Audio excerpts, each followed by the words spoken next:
Pilipinas, tinadtad ng bagyo. Tinadtad ng 6 na naglalakasang bagyo ang Pilipinas sa loob ng iilang araw the past few weeks alone.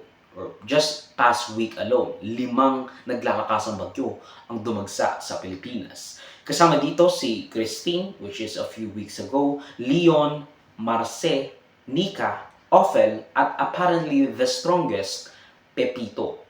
Nagsunod-sunod ang kanilang pagpasok at nagkasabay-sabay pa nga sa loob ng Philippine Area of Responsibility. Ayon sa mga recent reports and estimates, nasa 7 billion pesos na ang nasira sa ating agrikultura samantalang 10 billion pesos naman sa infrastruktura.